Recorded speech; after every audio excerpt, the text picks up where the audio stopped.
Sí, excelente.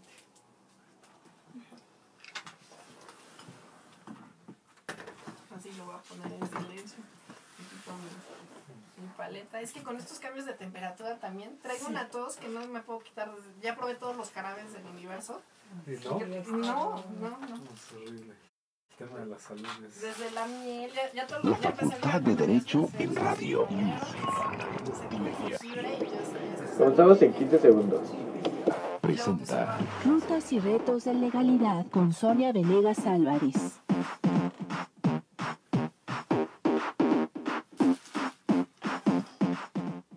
Muy buenas tardes a todos, bienvenidos a su programa Rutas y Retos de Legalidad, en donde analizamos temas relacionados con el derecho administrativo, ramas especializadas derivadas del derecho administrativo, derecho de los ciudadanos, entre otros.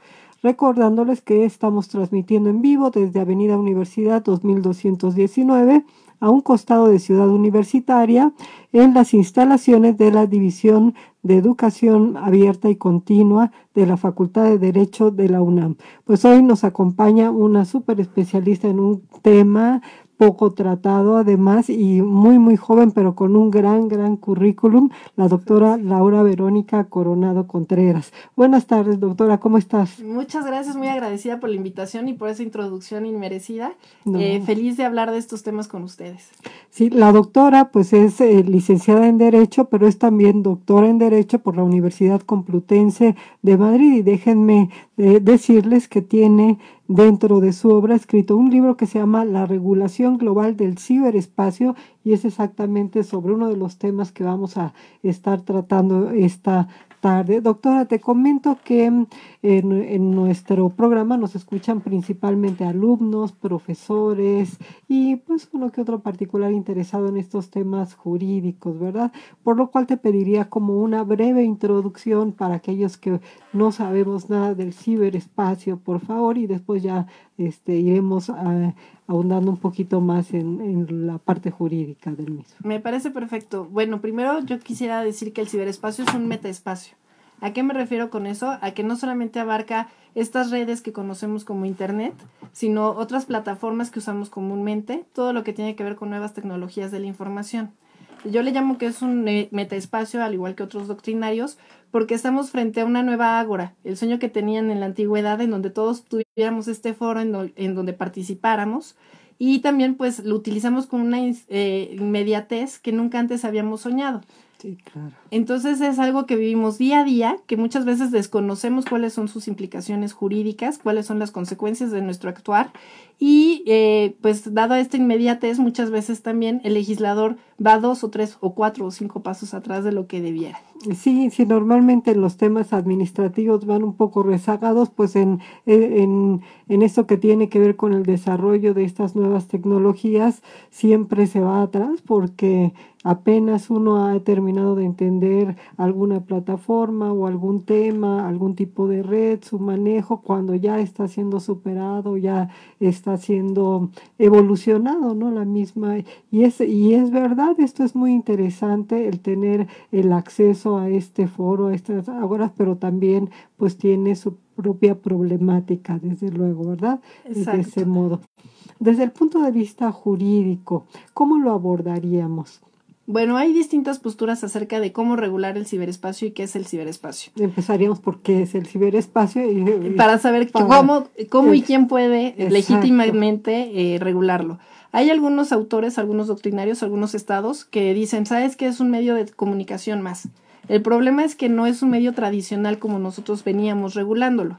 No es lo mismo la radio, la televisión o la prensa escrita, en donde la comunicación era unidireccional. Ahora tenemos esta virtud y este riesgo en donde todos podemos ser comunicadores, en donde todos podemos transmitir imágenes, videos, información al momento, y podemos responder también a información, imágenes y videos al instante. Y además con un problema de extraterritorialidad, porque tanto los servicios que nosotros recibimos como la información viajan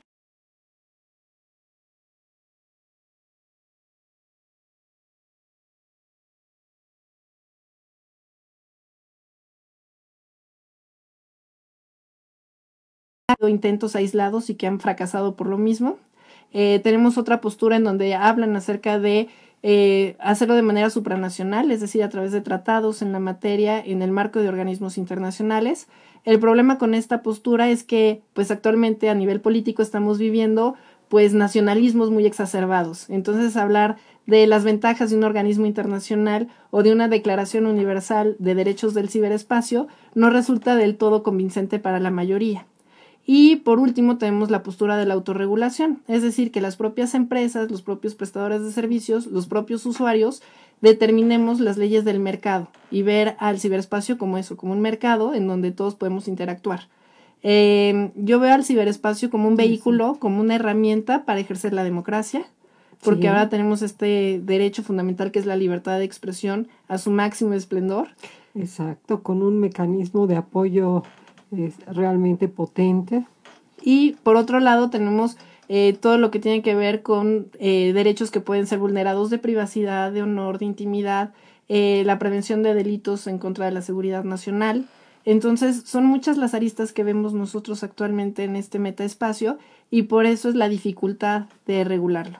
Y de alguna de las tres posturas que antes nos mencionabas, ¿hay alguna que te resulte más convincente? Digo, y te lo pregunto no desde un punto de vista meramente personal, sino sabiendo pues de toda la trayectoria que tienes, el conocimiento que tienes al respecto. Yo creo que el primer punto o el primer paso es visualizar esta problemática. Creo que los propios internautas tendríamos que decir qué es lo que queremos o para qué queremos el ciberespacio y a partir de ahí poderlo regular. Idealmente, y muchas veces la gente dice, bueno, pues es una fantasía, pero así empezaron todos los grandes proyectos. A mí me gustaría que tuviéramos una constitución del ciberespacio en donde declaráramos cuáles son nuestros derechos fundamentales y que se pudieran proteger de manera global. Pero, por ejemplo, esto no sería, me suena, sí, es utópico, desde utópico, luego, una fantasía, ¿no? Sí, claro, pero ¿quién sería el autor? ¿Quién sería el encargado? Porque quizá, no sé, abrir alguna aplicación como estas que hay en donde pues se participa, se modifica, Wikipedia, por ejemplo, exacto, ¿no? Y todos los interesados pues establecen su punto de vista, al final suponiendo que se hiciera la Constitución, las reformas que fueran las adecuadas, todo eso. Y la aplicación. ¿No tendría que haber alguien rector al final de cuentas? Y es que estamos, yo creo que en un paradigma en donde estamos, por un lado, superando algunos temas que teníamos tradicionalmente muy arraigados, como el de la soberanía, como el de la jurisdicción. Sí, claro. Porque estamos en un fenómeno que es extraterritorial. Y ese también es el problema. Podríamos crear paraísos ciberespaciales, en donde un país no regule para nada el ciberespacio y otro lo haga de manera muy, muy acotada, y entonces las empresas o los usuarios utilizan plataformas claro, de otro lugar. Por ejemplo, tenemos el caso de China, en donde China tiene una visión muy proteccionista acerca de cómo debe de ser el ciberespacio, y ellos no permiten el ingreso de plataformas extranjeras. Entonces ellos tienen, se le llama el firewall, es un muro literal en donde solamente las empresas chinas pueden otorgar estos servicios y bajo el control del Estado. Entonces eso pues también te da el riesgo de la censura. El Facebook de China pues es un Facebook que además vulnera propiedad intelectual porque es una copia del Facebook que nosotros conocemos.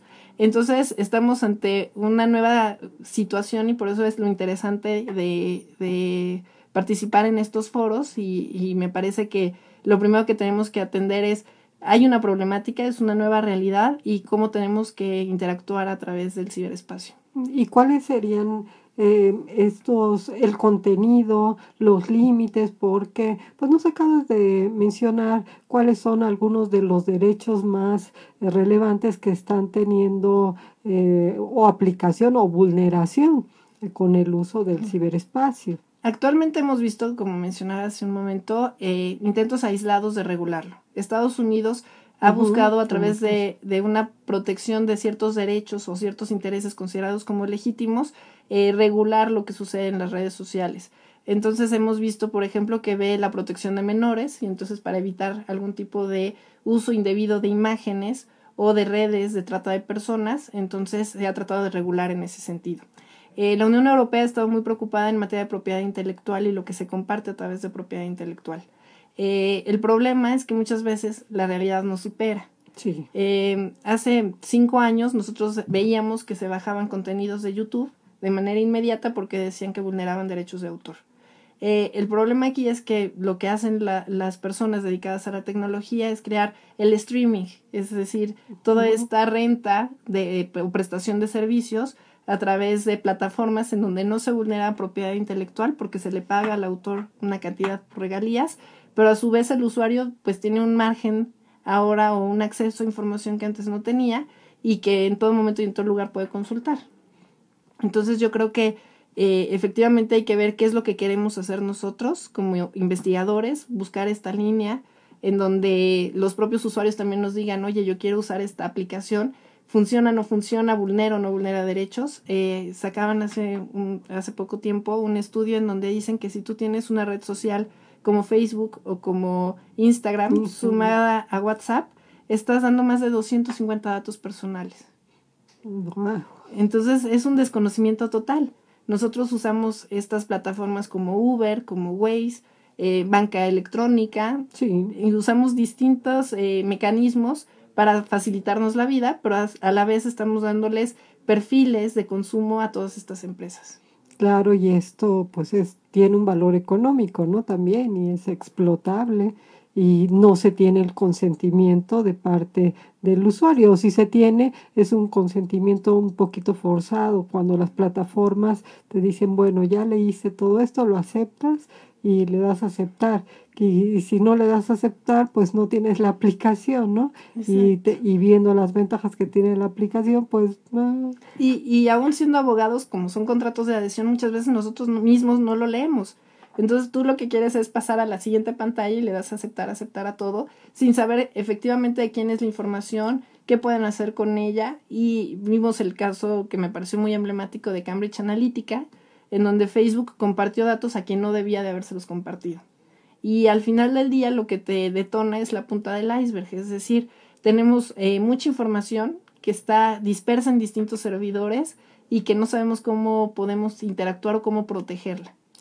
¿Cuál fue la temática? Digo, conozco un poco del caso Cambridge Analytica y en qué concluyó al final, porque pues sí tuvo sus repercusiones. El escándalo se basó fundamentalmente en que una empresa de cabildeo tuvo acceso a información de posibles votantes en las elecciones pasadas, no estas de medio término, sino las presidenciales en Estados Unidos.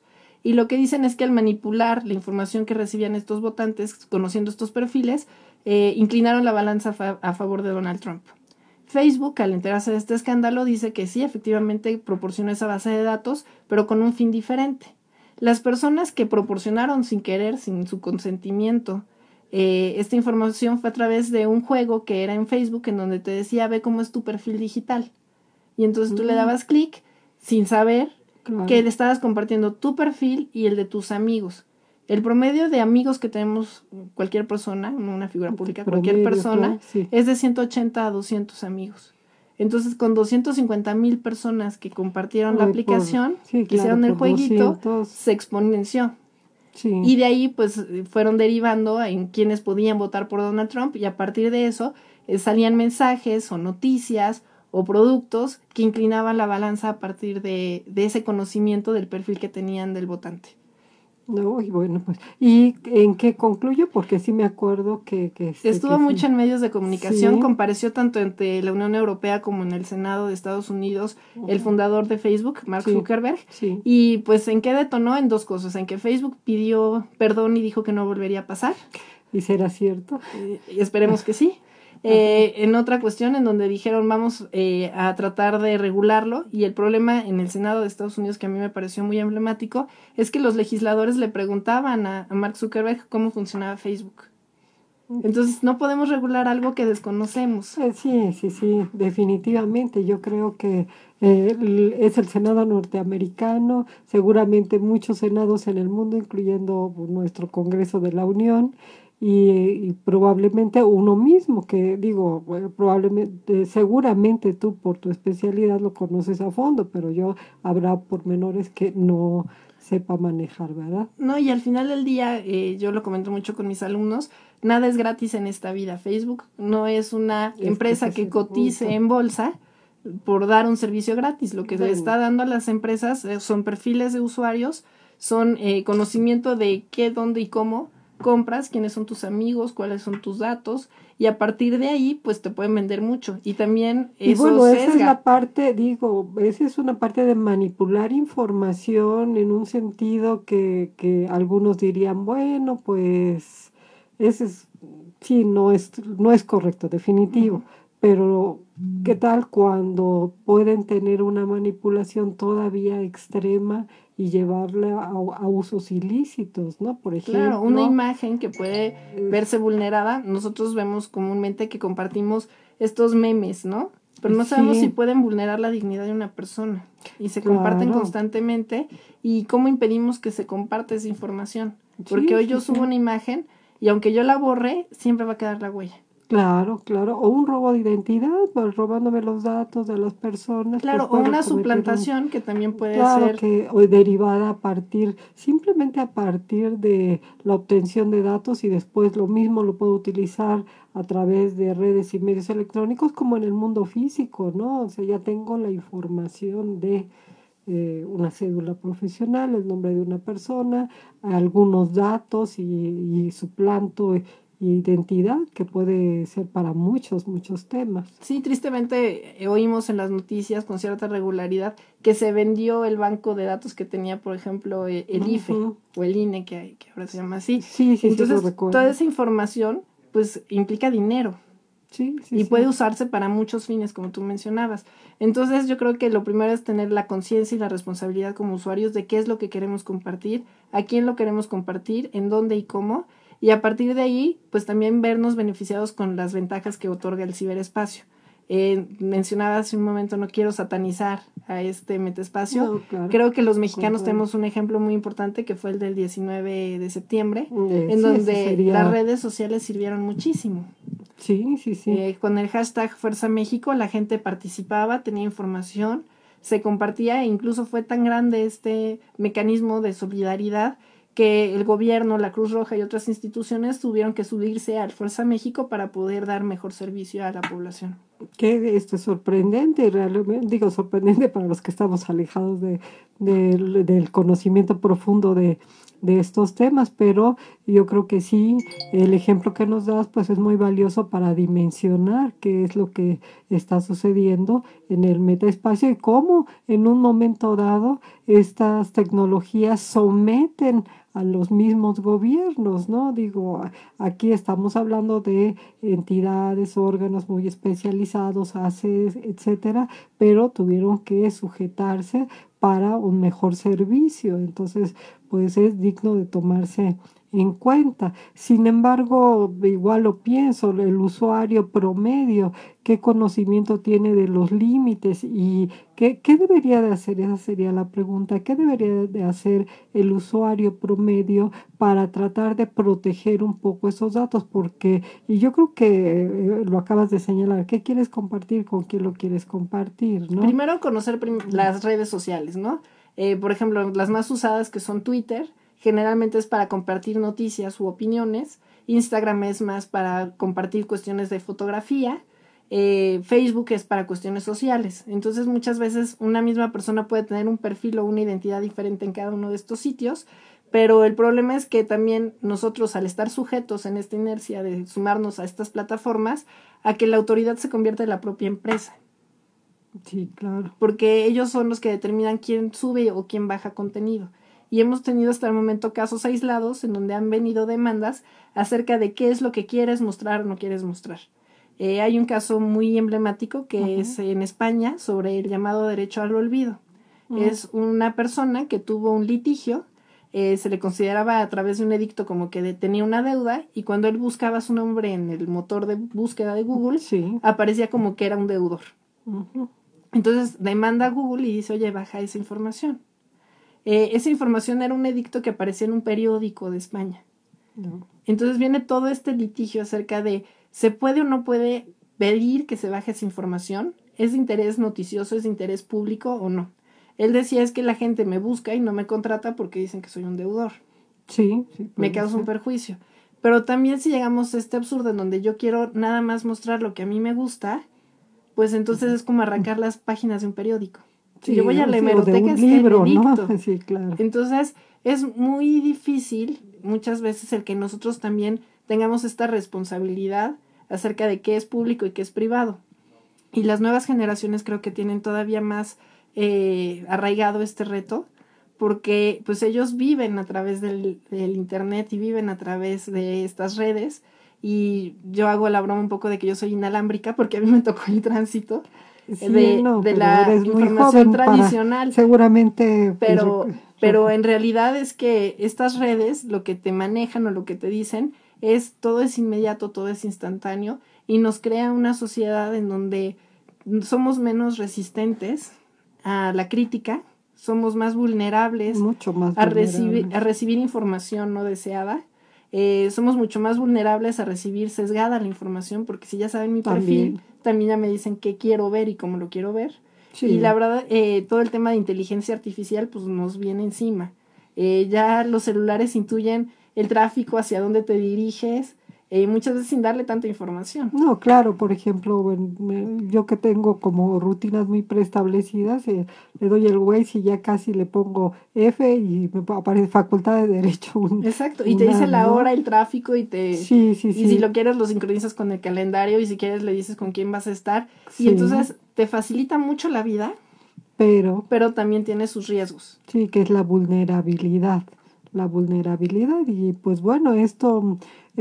ahorita que nos comentabas eso, yo pensaba cómo en minutos puedes construir imágenes o fortalecer imágenes o destruir imágenes de personas, perfiles, candidatos o simplemente en cualquier tipo de competencia, ¿no? Y es la nueva arena pública, y la marca que me parece también muy simbólica de un antes y un después es precisamente el presidente Trump.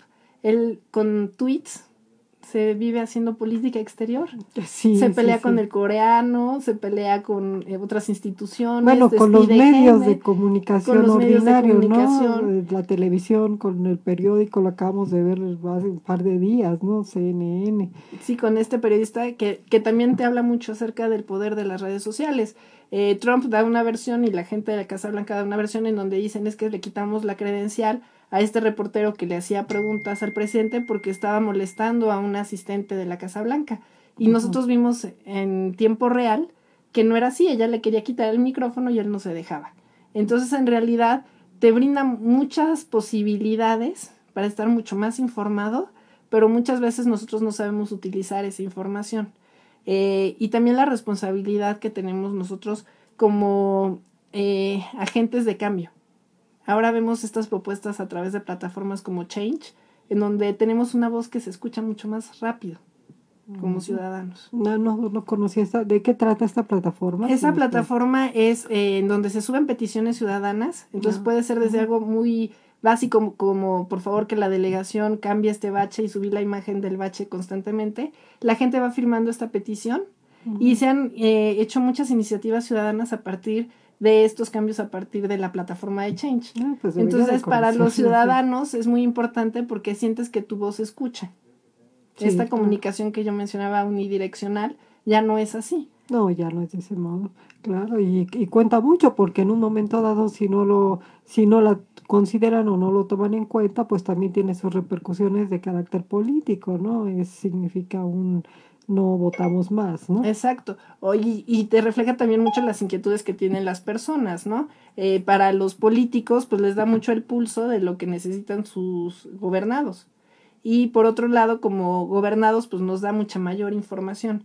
El problema es que es lo que buscamos y también tratar nosotros de verlo desde un punto mucho más crítico, ¿no? Está todo el tema de las fake news, de todas estas noticias que compartimos. ¿No? O sea, dije, bueno, igual ahí esta información, cuando hablabas de la información sesgada que de pronto se da, pues este es otro problema frontal, ¿no? Estas fake news.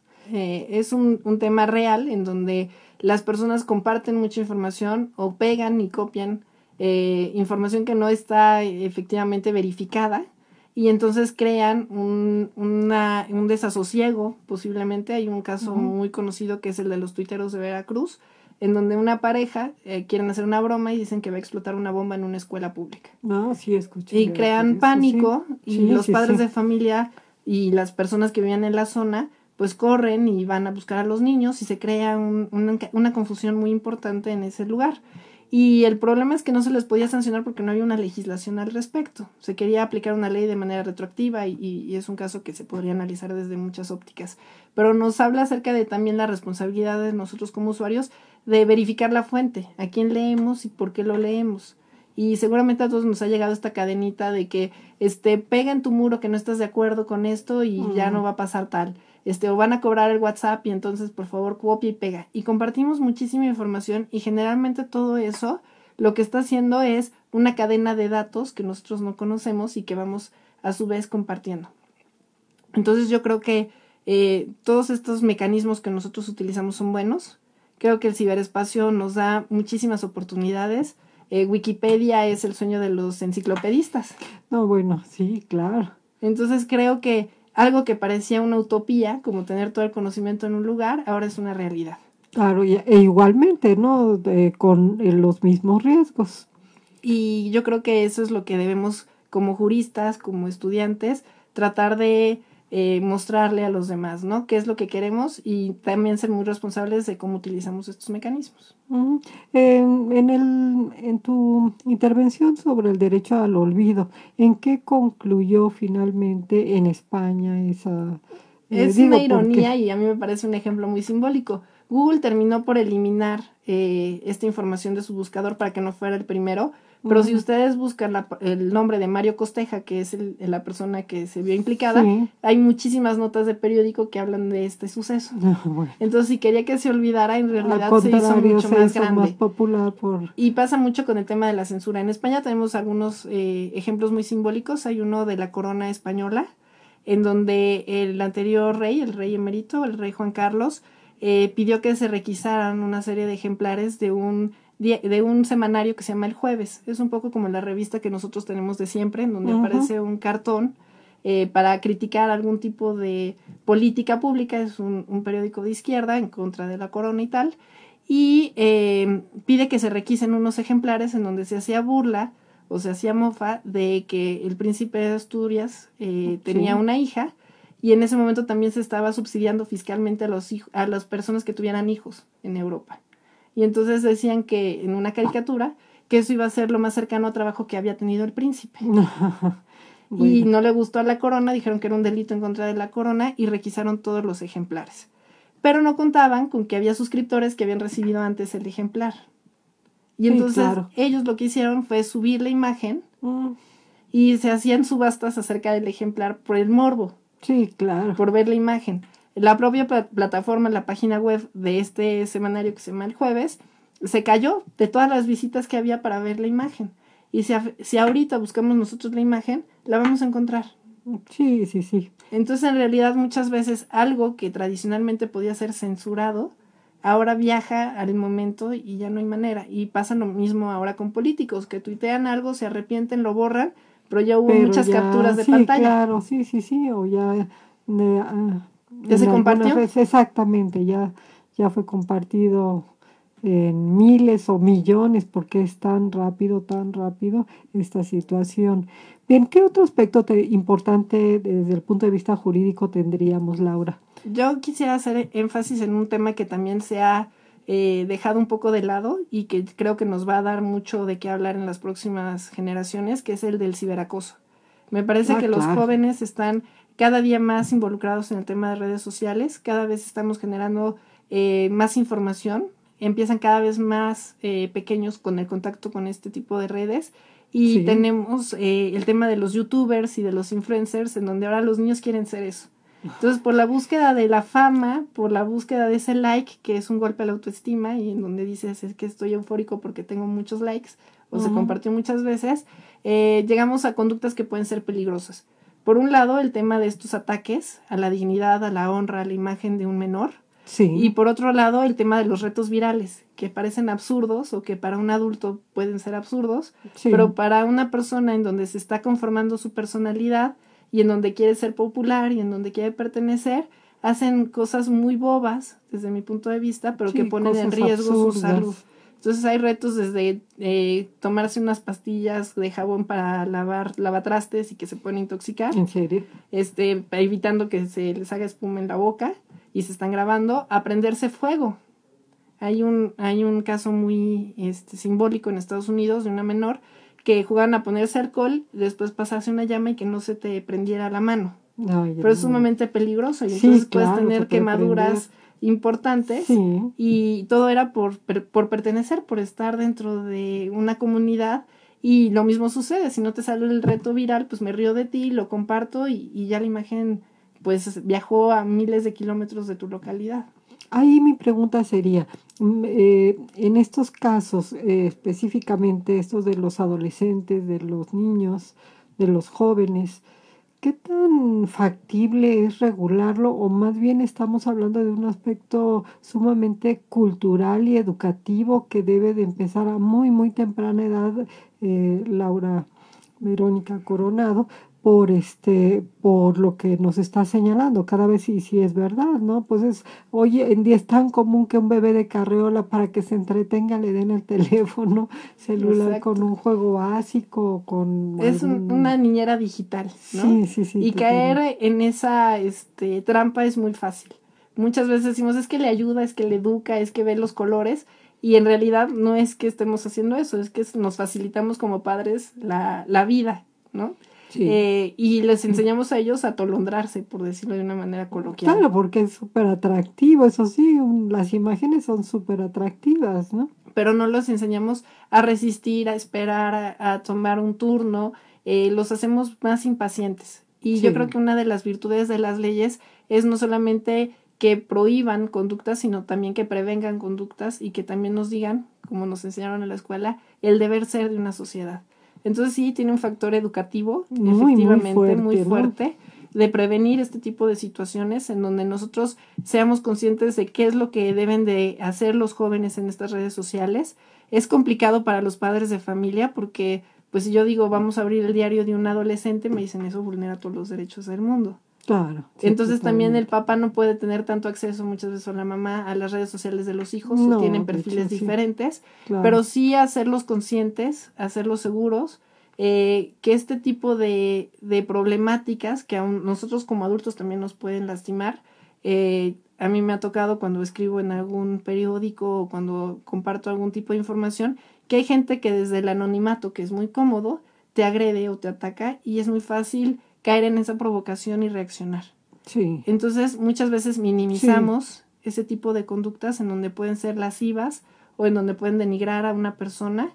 Y por otro lado, pues que es muy fácil jugar con este anonimato, ¿no? Desde un sofá una persona te puede decir desde otro lado del mundo que lo que estás haciendo es fatal y eso puede herirte y no sabemos hasta qué punto esa persona puede tomar cartas negativas en su vida. Claro, bueno, pues sucede hasta en nuestras propias redes sociales permitidas, ¿no? De pronto algo que subimos a alguien no le pareció y la manera de reaccionar es violenta, ¿no? Y cada vez se polariza más la sociedad, porque es muy fácil agredir a través del ciberespacio y también escudarse en la libertad de expresión. Yo creo que todos tenemos el derecho a disentir, pero con argumentos. Y además respetando a las personas. Exacto, entonces creo que el ciberespacio da para muchas aristas, desde un tema de servicios financieros como lo que está en la ley FinTech, desde un tema de ley de propiedad intelectual, en el marco ahora del TEMEC también vamos a tener mucho tema de comercio electrónico.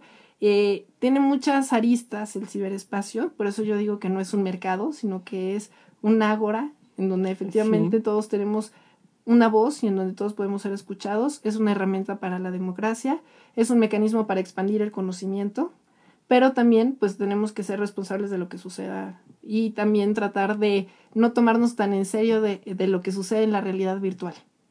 Sí, claro, aprender a discernir, ¿no? De quién viene, de dónde viene, qué fiabilidad puede tener y en su momento, en aquellos casos que así se considere, verificar la autenticidad de dicha información. Ahora que hacía referencia a la ley FinTech, por ejemplo, ¿no?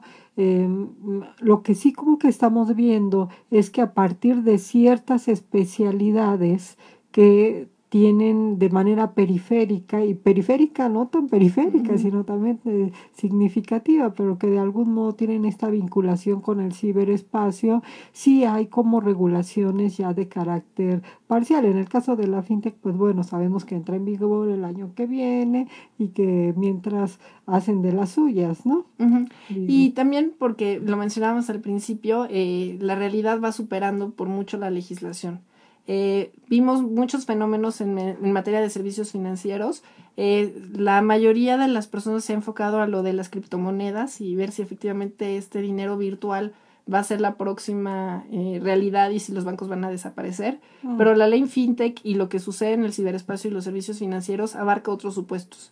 Abarca supuestos, por ejemplo, de fondeadoras, en donde la gente, como si fuera una caja de ahorro, va juntando dinero para un proyecto, que también eso es algo muy bueno y te habla de la solidaridad dentro del ciberespacio, o que invierten cierto dinero a cambio de una inversión. Entonces ahí ya tienen un lucro, ¿no? Entonces habría una persona, una página y decía, oiga, necesito fondearme para presentar una obra de teatro, y entonces tú le aportabas y él te daba un interés a cambio. Que también ya va a empezar a estar regulado. Algunas otras que se llaman plataformas como Money Pool, en donde las personas dicen, oye, ¿sabes que en lugar de depositarte a tu cuenta de débito o a tu tarjeta, yo te deposito para que entre todos nos vayamos de viaje? Y entonces se junta el dinero de 10, 12 personas. Entonces hay muchos supuestos en donde se nos facilita la vida, en donde nosotros podemos agilizar muchas veces las operaciones, pero que tienen ahí márgenes de maniobra en donde no se pagan impuestos necesariamente, o donde se disfrazan las operaciones, o que se puede prestar a otro tipo de conductas como el lavado de dinero. Entonces es adecuado. Me refería un poquito cuando dicen mientras siguen haciendo de la suya. Es adecuado que se regule, pero también yo creo que entre que entra en vigor y no la legislación, pues buscarán otros esquemas.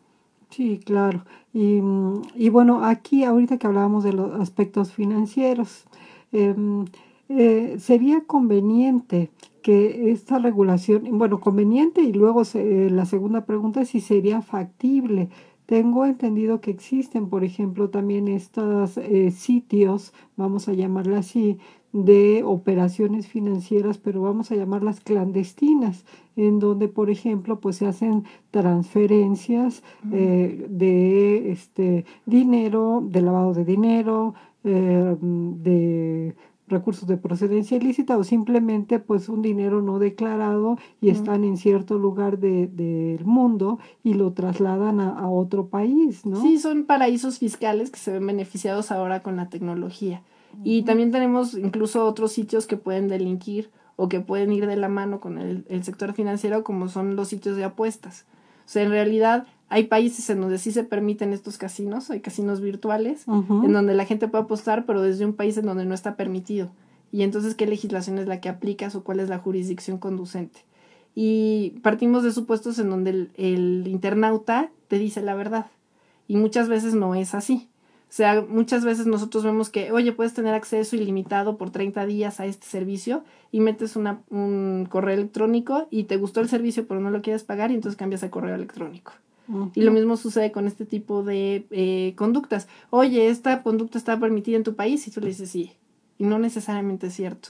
Sí. Entonces, en realidad, como tenemos estos vacíos legales, caemos muchas veces en estos fraudes a la ley, en donde efectivamente vamos en contra del espíritu o de la naturaleza de lo que se quiere regular, evadimos impuestos o hacemos elusiones fiscales a través de un andamiaje muy complicado, o nos beneficiamos de paraísos fiscales, y hemos tenido escándalos muy, muy sonados últimamente acerca de personas públicas, de futbolistas o de personas del medio artístico, en donde efectivamente hacían todo un andamiaje para no pagar los impuestos que les correspondían.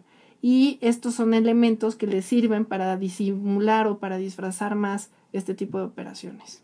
Sí, y por ejemplo, hablando de estas redes obscuras, por así llamarlas, pues también tengo entendido existen sitios en donde se trafica con armas, ¿no? Sí, incluso a mí me llama mucho la atención el tema de que antes hablaban de la Deep Web. La Deep Web era como algo oculto y que la gente podía delinquir a través de este tipo de sitios. El problema es que ya ni siquiera en la Deep Web, o sea, ya en el ciberespacio de manera cotidiana puedes ver que hay sitios en donde se delinque o incluso que se hace apología al delito. Hay un caso que también fue muy sonado en nuestro país, el de los estudiantes de Guadalajara que fueron asesinados, unos estudiantes de cine. Sí. Y algo que no se le dio tanta cobertura en medios y que a mí me llamó profundamente la atención es que dentro de esta mafia hay un encargado de desaparecer los cuerpos, que comúnmente se le llama pozolero porque desbarata los cuerpos. Y que es lamentable la violencia que vivimos en nuestro país. Sí, pero este muchacho, que era un pozolero, que era un muchacho muy joven, que no llegaba a los 25 años, tenía un canal de YouTube. Y él, en el canal de YouTube, cantaba y hacía música y hacía raps y hacía armonías y decía todo lo que él hacía como pozolero. Y tenía millones de vistas. En YouTube nunca detectó lo que estaba pasando. Y cuando lo detuvieron y se dieron cuenta que tenía el canal de YouTube, ya bajaron el contenido.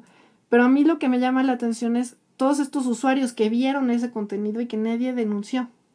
Sí, no sé si porque pensaban que era broma, no sé si porque pensaban que en realidad estaba jugando, pero en realidad te habla también de que muchas veces nosotros compartimos información y ya no estamos haciendo buen uso de las redes sociales. Y también como usuarios, el que ya la violencia no nos sorprende, ya no nos es algo que simplemente lo escuchamos, probablemente a algunos nos sorprenda y nos quedamos callados.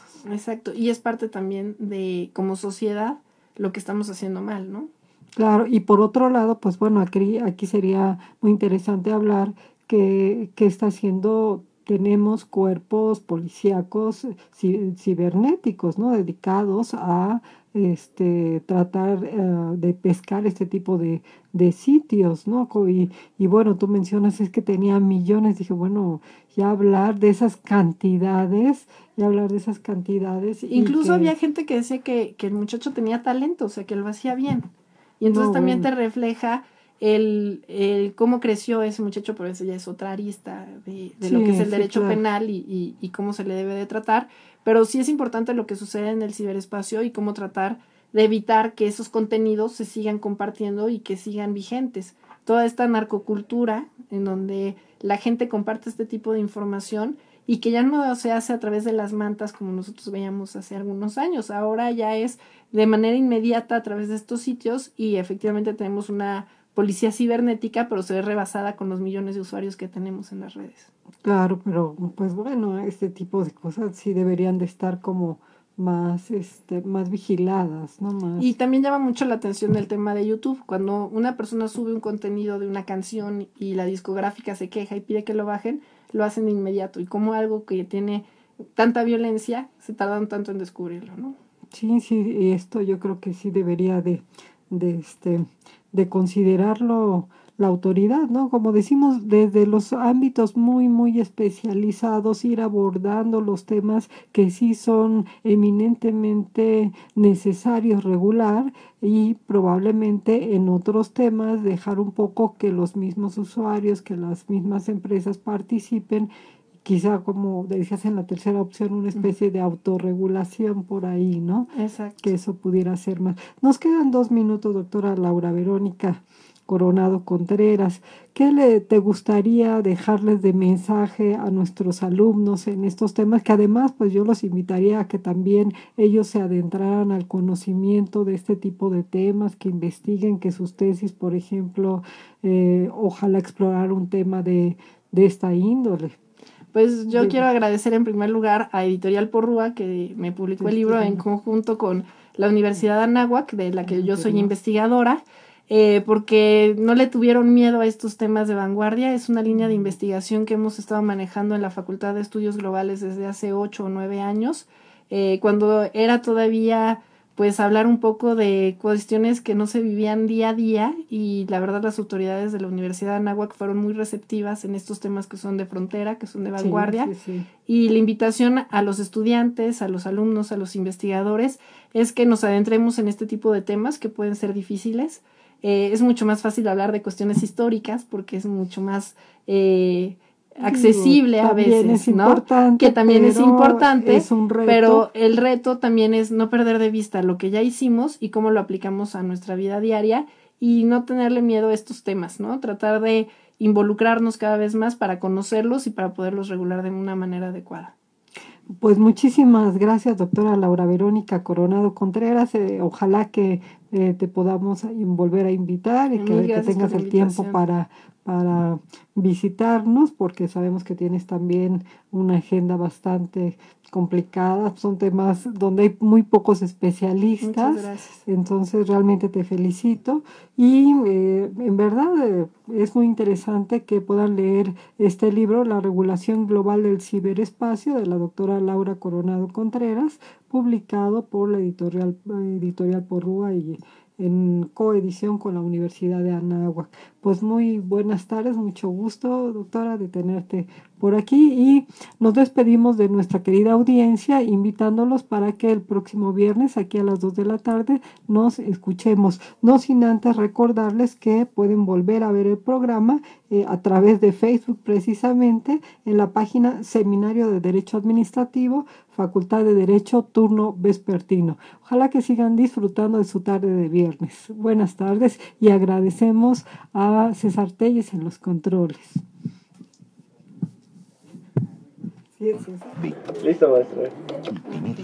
Mil gracias. Retos de legalidad con Sonia Venegas Álvarez.